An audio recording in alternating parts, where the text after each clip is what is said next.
Assalamualaikum warahmatullahi wabarakatuh. Selamat datang kembali di 4033 Forensik Digital. Kali ini masih di Forensic in Law Enforcement, kita akan belajar tentang evidence atau barang bukti. Nah, barang bukti itu seperti apa di Indonesia? Kita akan lihat di beberapa slide selanjutnya. Baik, untuk pengertian, kita bisa melihat di dalam UU ITE terkait dengan apa sih barang bukti itu. Ada di dalam pasal 5 ayat 1 sampai 4. Ayat 1 merupakan informasi elektronik dan atau dokumen elektronik dan atau hasil cetaknya merupakan alat bukti hukum yang sah. Yang kedua adalah informasi elektronik dan atau dokumen elektronik dan atau hasil cetaknya sebagaimana dimaksud pada ayat 1 merupakan perluasan dari alat bukti yang sah dengan hukum acara yang berlaku di Indonesia. Bagian 3, informasi elektronik dan atau dokumen elektronik dinyatakan sah apabila menggunakan sistem elektronik sesuai dengan ketentuan yang diatur oleh undang-undang. Yang keempat, ketentuan mengenai informasi elektronik dan atau dokumen elektronik sebagaimana dimaksud pada ayat 1 tidak berlaku untuk surat menurut undang-undang harus dibuat dalam bentuk tertulis dan surat beserta dokumennya yang menurut undang-undang harus dibuat dalam bentuk akta notaril dan akta yang dibuat oleh pejabat pembuat akta. Dari definisi ini sebenarnya sudah cukup jelas bahwa kita bisa menggunakan barang bukti elektronik sebagai barang bukti yang sah di dalam sebuah persidangan. Namun ada pembatasannya yaitu di bagian 4, yaitu kalau memang seharusnya ini dibuat oleh akta notaris gitu ya, maka itu tidak bisa. Jadi kalau teman-teman misalnya punya masalah di tanah gitu ya, harusnya kita punya punya akta tanah yang ditandatangani oleh notaris, maka kita tidak boleh hanya punya barang buktinya ini berupa foto dari akta tanah itu. Nah, itu nggak bisa. Harus ada fisiknya gitu. Walaupun nanti di pasal 6 akan ada pengecualian misalnya, ya nggak apa-apa ini dijadikan barang bukti selama si dokumen fisiknya ini masih bisa diakses, masih bisa dibaca dan lain sebagainya. Nah, itu ada pengecualian nanti di pasal 6. Tapi at least teman-teman mendapat bayangan bahwa ya kalau misalnya kita melakukan forensik pada sebuah komputer atau melakukan forensik pada sebuah server itu bisa dijadikan sebuah barang bukti dalam persidangan yang sah gitu ya. Kemudian mungkin ada yang bertanya, informasi elektronik dan dokumen elektronik ini bedanya apa? Semua ini bisa teman-teman lihat pada pasal 1. Di mana di pasal 1 ini dikatakan bahwa informasi elektronik adalah satu atau sekumpulan data elektronik termasuk tetapi tidak terbatas pada tulisan, suara, gambar, peta, rancangan, foto, elektronik data interchange, surat elektronik, telegram, teletext, telekopi atau sejenisnya, huruf, tanda, angka, kode, akses, simbol, atau perforasi yang telah diolah yang memiliki arti dapat dipahami oleh orang yang mampu memahaminya. Nah, jadi informasi ini ya bentuknya informasi bisa termasuk kalau teman-teman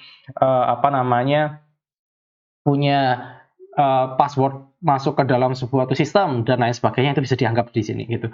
Telegram, foto dan lain sebagainya itu dianggap sebagai informasi elektronik. Sementara dokumen elektronik dijelaskan pada poin 4 yaitu dokumen elektronik adalah setiap informasi elektronik. Nah, itu yang informasi elektronik tadi ya yang dibuat, diteruskan, dikirimkan, diterima, atau disimpan dalam bentuk analog, digital, elektromagnetik, optikal, dan sejenisnya yang dapat dilihat, ditampilkan, dan atau didengar melalui komputer atau sistem elektronik termasuk tetapi tidak terbatas pada tulisan, suara, gambar, peta, rancangan foto, atau sejenisnya, huruf, tanda, angka, kode akses, simbol, dan perforasi yang memiliki makna atau arti yang dapat dipahami oleh orang yang mampu memahaminya.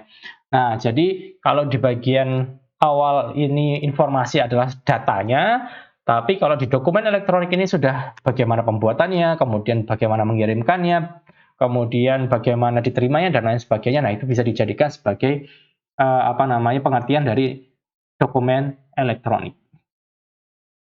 Nah, evidence atau barang bukti ini biasanya dibagi menjadi dua, yaitu direct, sebuah evidence yang dapat membuat kita langsung percaya bahwa oh itu pelakunya. Dan yang kedua adalah indirect. Jadi kita harus memberikan sebuah logika sehingga bisa dijadikan sebagai sebuah evidence. Sebagai contoh, ketika nanti teman-teman mengetahui sebuah kejadian nih, nah teman-teman kalau melihat ada orang melakukan hacking dengan mata teman-teman sendiri, maka teman-teman itu bisa dijadikan sebagai direct evidence gitu. Tapi kalau teman-teman ini hanya mendapatkan misalnya saya sudah mengetahui ini IP-nya berapa, gitu ya. Kemudian dari IP tersebut, saya bisa tahu bahwa tempatnya misalnya ada di coffee shop tertentu. Terus teman-teman datang ke dalam coffee shop tersebut, terus melihat menggunakan CCTV, gitu ya, mencoba untuk melihat menggunakan CCTV. Ternyata di sana hanya ada satu orang yang menggunakan laptop, gitu. Kemudian pada laptop tersebut teman-teman punya MAC address-nya. Kemudian dari teman-teman berhasil ketemu sama orangnya, kemudian berhasil menyita laptopnya, kemudian mencocokkan MAC address-nya sama gitu. Nah, ini kan kita butuh tahapan-tahapan, kita butuh logika-logika. Nah, dari logika-logika ini baru diketahui siapa tersangkanya. Nah, dengan cara seperti itu berarti dianggap sebagai indirect. Ya, memang sih kebanyakan jatuhnya indirect ini jadi banyak banget gitu ya, bagaimana kita menyambungkan titik-titik agar menjadi orang tersebut ini bisa kita anggap sebagai tersangka atau tidak. Tapi ya memang inilah faktanya bahwa ada yang namanya direct evidence dan indirect evidence. Nah, source evidence dari sebuah digital forensik itu di mana saja? Sebenarnya banyak banget, tapi biasanya dibagi menjadi 3 oleh CHFI. Yang pertama adalah user create file, yaitu sebuah file yang dibuat oleh orang, entah itu bentuknya kalender lah, bentuknya dokumen lah, bentuknya media, bentuknya browser bookmark. Jadi kalau teman-teman bisa lagi foto nih dan lain sebagainya, nah itu sebenarnya kan dibuat oleh kita sendiri gitu ya, sehingga itu dikategorikan sebagai user created files. Kemudian ada user protect files, di mana user ini tahu bahwa saya sudah membuat sesuatu, kemudian saya ingin melakukan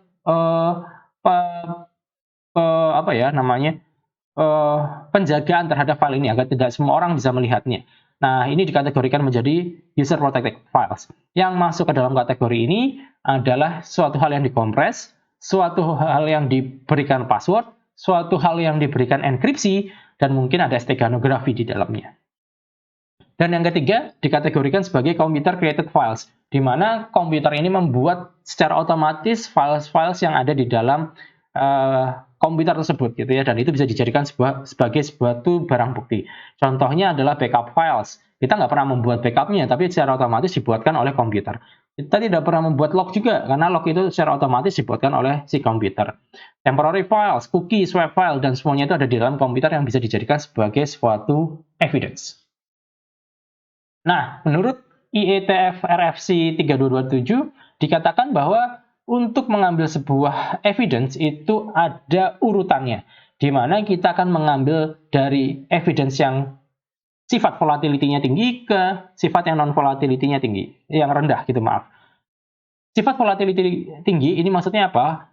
Maksudnya adalah ketika nanti suatu alat elektronik ini kehilangan sebuah daya, sebuah listrik, maka data tersebut hilang.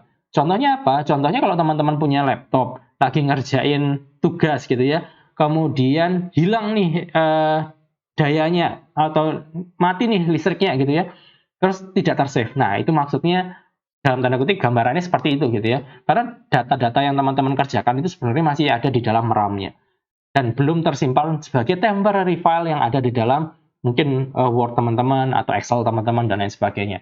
Sehingga memang kita harus mengamankan hal-hal yang bersifat volatilnya tinggi dulu gitu ya. Jadi RAM-nya teman-teman harus lihat, kemudian kalau barang bukti tersebut komputer ya bentuknya itu sedang membuka browser, maka browsernya dicatat, sedang membuka apa saja, sedang kondisinya seperti apa, nah itu harus dicatat semua. Nanti baru yang sifatnya itu non-volatil. Misalnya teman-teman melihat ada backup data, kemudian ada file yang diarsipkan dan lain sebagainya. Nah, itu nanti bisa ngambilnya di akhir. Karena walaupun kita matikan laptopnya, matikan komputernya, data tersebut pasti masih ada gitu. Dan ini sekali lagi ada di dalam RFC 3227. Selanjutnya kita pastikan data integrity-nya gitu ya, agar data evidence ini bisa digunakan dengan baik. Yang pertama, pastikan timestamp-nya. Jadi teman-teman harus melakukan preservasi atau mengamankan ini timestamp dari si data yang diambil. Misalnya teman-teman lihat bahwa ini ada file nih, maka file itu jangan pernah dibuka terlebih dahulu. Tapi silahkan teman-teman lihat dulu timestamp-nya seperti apa. Silahkan foto, kemudian jangan di-copy, tapi lakukan cloning terhadap file tersebut, sehingga file tersebut bisa dianggap sebagai file yang masih utuh gitu ya, file yang tidak kita campur tangani si file tersebut gitu ya. Karena kalau kita membuka suatu file, maka itu akan tercatat di dalam metadata yang ada. Jadi sebaiknya jangan pernah membuka files di lapangan. Lakukan cloning terlebih dahulu agar data itu aman. Yang kedua, cari hash-nya. Jadi kalau cari hash ini tidak tidak mengubah timestamp ya. Jadi silakan teman-teman hash semua evidence yang teman-teman miliki. Akan lebih baik kalau teman-teman menggunakan beberapa jenisnya, misalnya teman-teman ngambil MD5-nya, yang kedua misalnya ambil SHA-256-nya gitu, atau SHA-512 gitu ya, atau SHA-128. Agar apa? Agar teman-teman ini punya bisa memastikan bahwa ini nggak ada perubahan sama sekali gitu ya terkait dengan file yang teman-teman miliki. Kemudian jika sudah teman-teman dapatkan nih barang buktinya, maka pastikan bahwa teman-teman mengamankan barang bukti tersebut. Jangan sampai secara fisik ataupun secara data dari file yang ada di dalamnya gitu ya, itu bisa ditemper atau bisa diubah sama orang lain atau dirusak oleh orang lain. Makanya teman-teman ketika melakukan sebuah proses forensik, evidence atau barang bukti ini biasanya akan ditaruh di tempat yang aman gitu. Entah itu dimasukkan ke dalam sebuah kantong tertentu gitu ya. Contohnya adalah kantong Faraday dan lain sebagainya. Kemudian dimasukkan ke dalam box yang kuat gitu ya, agar kalau dibanting tidak pecah gitu dan lain sebagainya. Nah, ini harus kita lakukan gitu agar Agar integritas dari data tersebut masih ada gitu ya. Selanjutnya, pastikan original state-nya seperti apa. Kalau komputer itu hidup, maka biarkan hidup sampai nanti kita diperbolehkan untuk mematikannya. Dan sebaliknya, kalau komputernya mati, jangan dihidupkan kecuali kita disuruh untuk menghidupkannya. Tentu saja ini berakibat tadi pada data volatility-nya gitu ya. Kalau misalnya teman-teman komputernya hidup, maka teman-teman ini bisa mendapatkan beberapa barang bukti yang mungkin nanti kalau sudah dimatikan barang bukti tersebut hilang karena volatil gitu ya data-datanya.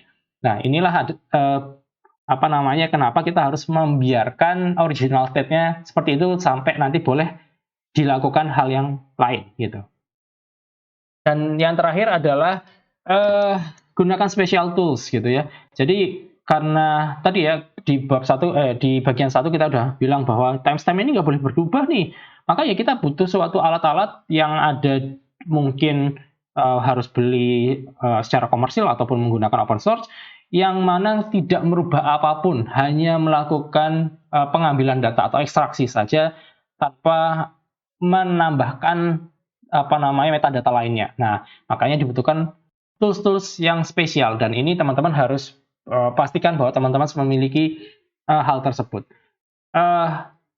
Merubah data merupakan merubah evidence merupakan suatu kesalahan dalam melakukan forensik ya. Jadi teman-teman diharapkan menggunakan alat-alat tersebut gitu ya, alat-alat khusus tersebut. Alatnya apa saja teman-teman bisa cari di internet dan itu sangat banyak gitu.